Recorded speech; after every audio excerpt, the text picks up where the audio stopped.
Hey Ramblers! This video covers a topic called transformational geometry, and it's meant to supplement our book for chapter 3.1. What does it mean for two triangles or for two polygons to be congruent? Well, to answer that question, we're going to use transformational geometry. And essentially what it means is that we're going to be able to place one triangle or polygon right on top of another triangle or polygon.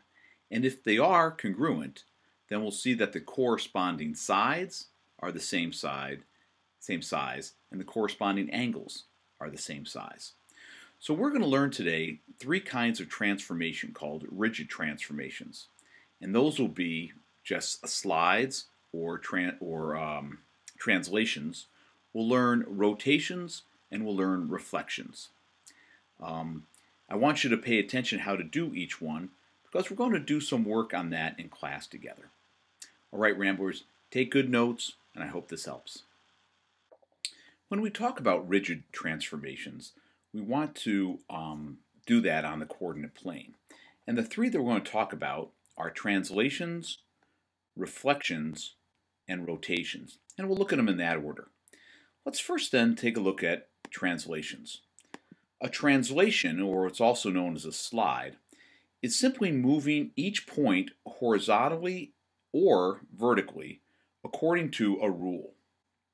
So let's take a look at an example and we'll see what we mean by that. We're going to translate triangle ABC 3 units left and 2 units up, which means you can have also seen that written just as translate triangle ABC and then in brackets -3, 2. The horizontal movement is first, and since that's moving in the negative direction, or to the left, we have -3. And then we move it 2 up, or in the y direction, we have 2.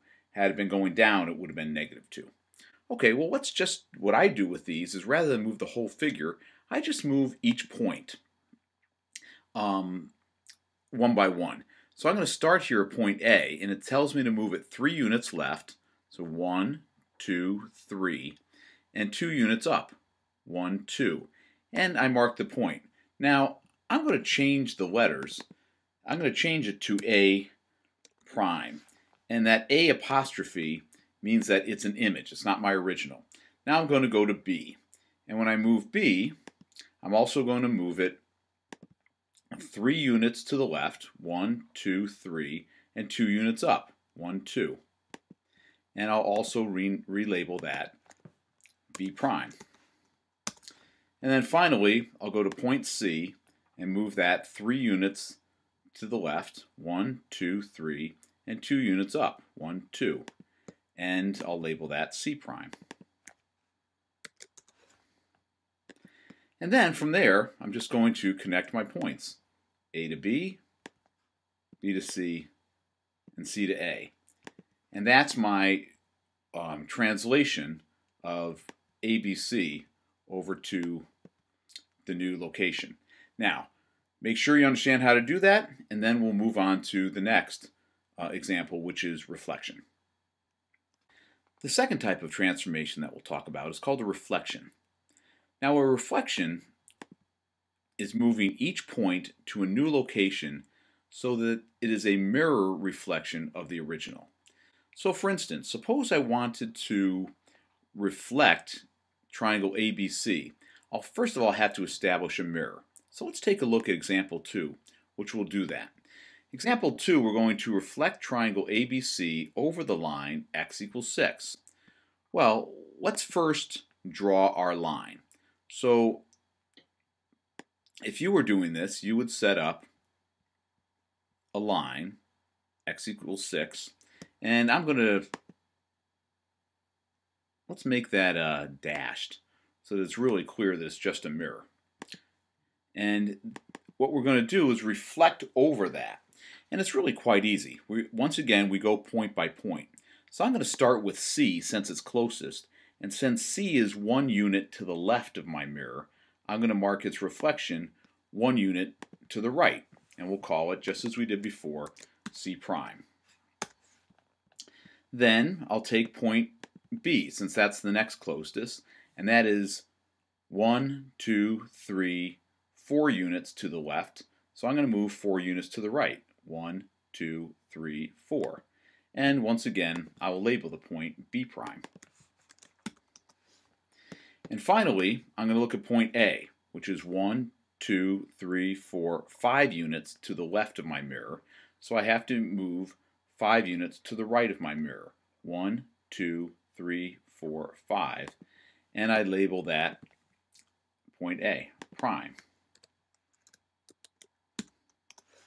All right, and then once again, I just connect my points in any order, really. B, and since I had a dotted line as my mirror, the software is giving me a dotted line here. But you can see that this is also a mirror reflection over that dotted line, x equals 6. Now it's also possible to reflect things over horizontal lines like y equals 5, for instance, or y equals -1. And you can even have reflections over a line like y equals x. But for the time being, I think it's good if we just keep it simple at this point and just move it over horizontal lines and vertical lines. Okay, let's take a look at how you handle a rotation. Okay, the last thing we're going to look at are rotations. Now, rotations are a bit more complicated than translations and reflections, so let's take them one by one. First of all, a rotation is moving each point by rotating it a given number of degrees in a given direction around a given point called the center. So usually we rotate things either 90 degrees or 180, although it's possible that in your life you could have to rotate it 110 degrees or 120 degrees or 270 degrees. But generally in this year we'll be moving things 90 or 180. And then the two directions are either clockwise, which is the direction that the hands of a clock move, or counterclockwise, which is the opposite direction that the hands of a clock move. And those are abbreviated CW or CCW. Okay, let's take an example and we'll look at how to reflect triangle ABC 90 degrees around the point 6, 2. So here's the point 6, 2. And the way to do this is to draw an axis through the point, making the center of your rotation kind of the center of your axes. So I'm just going to put a dotted line in here.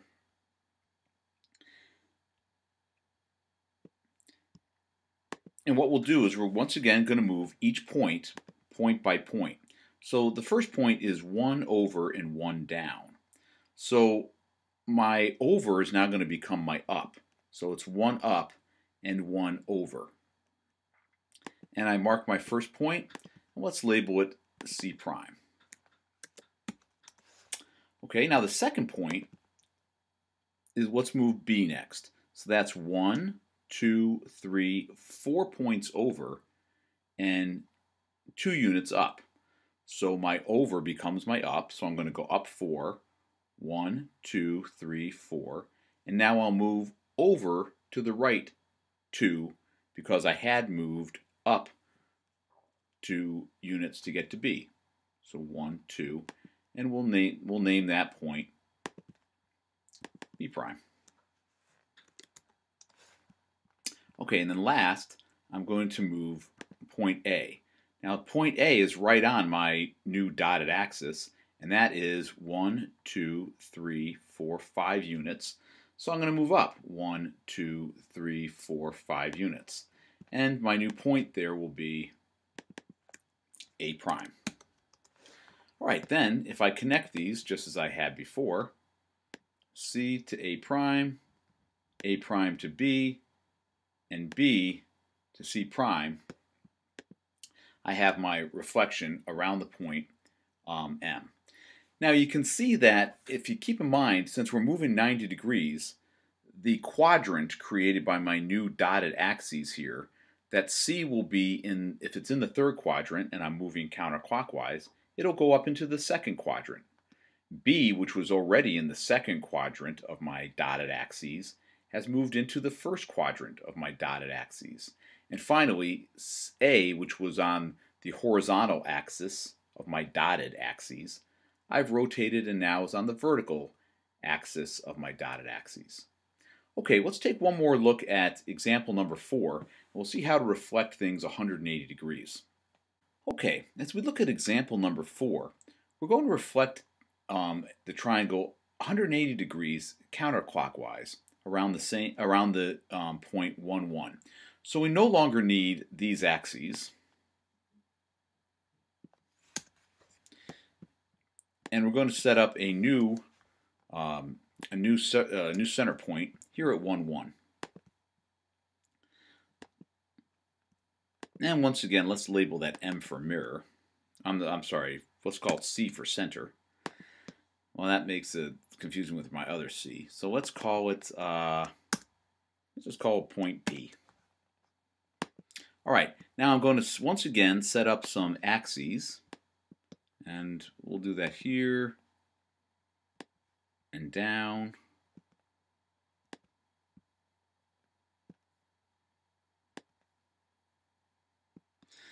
Now, if I'm translating 180 degrees, then if I'm in the first quadrant, I'm going to end up here in the third quadrant. So I'm going to need to move all these buttons. Let's just move them. So as I rotate this around my center of rotation P, when I move 180 degrees, all movement or the final position will be the opposite relative to P. So for instance, point A had been 1 unit above P, so its new position, A prime, will be 1 unit below P. B, which had been 1 unit to the right and 3 units above my center, P, will now be 1 unit to the left and 3 units down. So let's label that one. And finally, point C, which had been 1, 2, 3, 4 units to the right of my center of rotation, is now going to be 4 units to the left.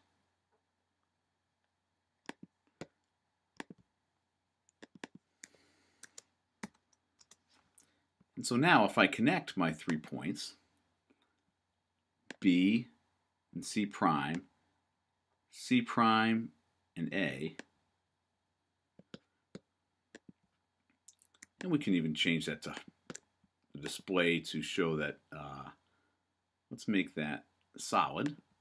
You can see that that is the reflection 180 degrees around the center point P. So when you are rotating 180, you just move in the opposite direction. What had been to the right of the center is now to the left of the center. What had been above the center is now below the center. Okay, this will take some practice, so we're going to do some practice in class.